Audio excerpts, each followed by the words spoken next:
নমস্কার। আজকের এই বিশেষ আলোচনায় আমরা একটা দারুণ ইন্টারেস্টিং প্রশ্নের উত্তর খুঁজব।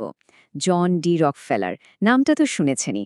তিনি কিভাবে ইতিহাসের প্রথম বিলিয়নেয়ার হলেন আর কেনই বা তাকে সর্বকালের সবচেয়ে ধনী ব্যক্তি বলা হয়? চলুন এই রহস্যটা আজ সমাধান করা যাক।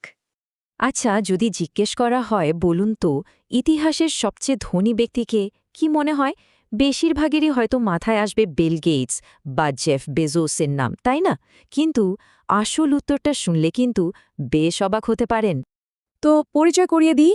জন ডেভিসন রকফেলার। উইকিপিডিয়া, ফর্বস সব বড় বড় সোর্স কিন্তু একমত যে এই আমেরিকান তেল ব্যবসায়ী ১৯১৬ সালে বিশ্বের প্রথম অফিসিয়াল বিলিয়নিয়ার হয়েছিলেন।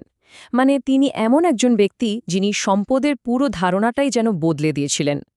আচ্ছা, এবার আসা যাক মূল আলোচনায়। দেখুন, ভিন্ন ভিন্ন শতাব্দীর মধ্যে সম্পদের তুলনা করা কিন্তু বেশ কঠিন একটা কাজ।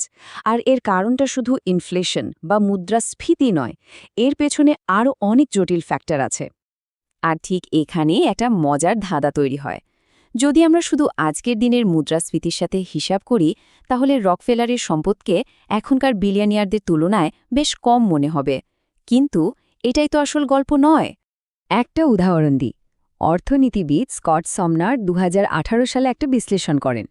সেই অনুযায়ী রকফেলারের মোট সম্পদকে যদি শুধু ইনফ্লেশনের হিসাবে আজকের দিনে কনভার্ট করা হয়, তাহলে সেটা দাঁড়ায় মাত্র $২৪ বিলিয়ন মতো।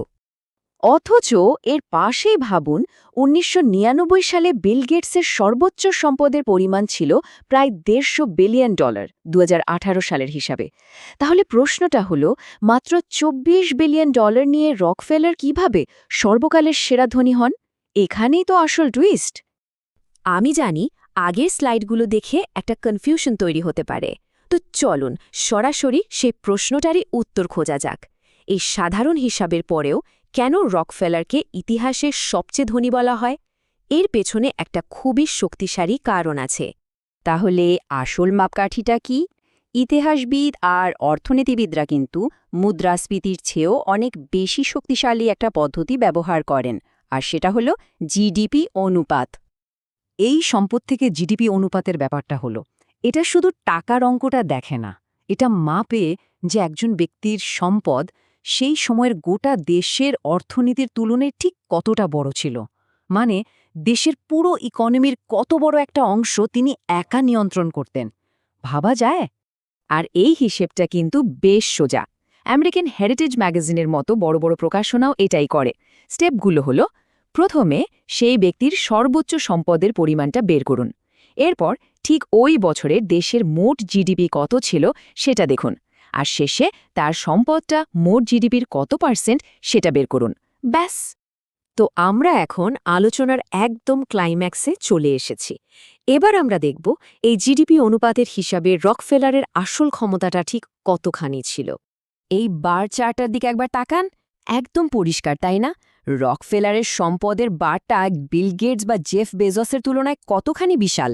তিনি একাই তখনকার মার্কিন যুক্তরাষ্ট্রের অর্থনীতির এত বড় একটা অংশ নিয়ন্ত্রণ করতেন, যা আজকের দিনে ভাবাই যায় না।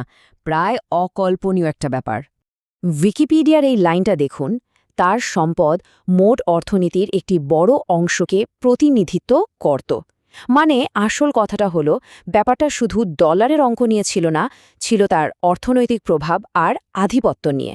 তার ক্ষমতা ছিল পুরো দেশের অর্থনীতিকে নাড়িয়ে দেওয়ার মতো। কিন্তু প্রশ্ন হলো, কিভাবে একজন মানুষ এতটা ক্ষমতার অধিকারী হলেন? এর উত্তরটা কিন্তু লুকিয়ে আছে শিল্প বিপ্লবের সেই উত্তাল সময়ের ইতিহাসে। দেখুন, তখন ছিল দ্য গিল্ডেড এজ। শিল্প বিপ্লবের সেই সময়টায় আইনকানুন ছিল বেশ শিথিল। একচেটিয়া ব্যবসা বা মনোপলি আটকানোর মতো তেমন কোনো শক্ত আইন ছিল না। আর রকফেলার ঠিক এই সুযোগটাই কাজে লাগান। তিনি তার প্রতিযোগীদের একে একে সরিয়ে দিয়ে স্ট্যান্ডার্ড অয়েলকে একটা বিশাল মনোপলিতে পরিণত করেন। আমেরিকা যখন কৃষি থেকে শিল্পে এগোচ্ছিল, ঠিক সেই সময় তিনি সঠিক চালটা দিয়েছিলেন। তো রকফেলারের যে লিগেসি, সেটা কিন্তু বেশ জটিল।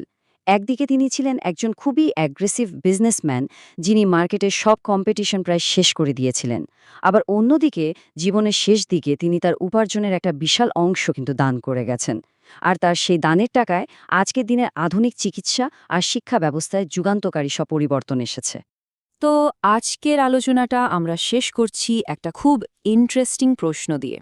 আচ্ছা, আজকের এই সময়ে যেখানে এত আইন কানুন, এত রেগুলেশন আর একটা গ্লোবাল ইকোনমি, সেখানে কি আরেকজন রকফেলারের মতো ব্যক্তিত্বের উত্থান সম্ভব, যিনি একাই একটা দেশের অর্থনীতির এতটা নিয়ন্ত্রণ করতে পারবেন? এটা কিন্তু ভাবার মতো একটা বিষয়।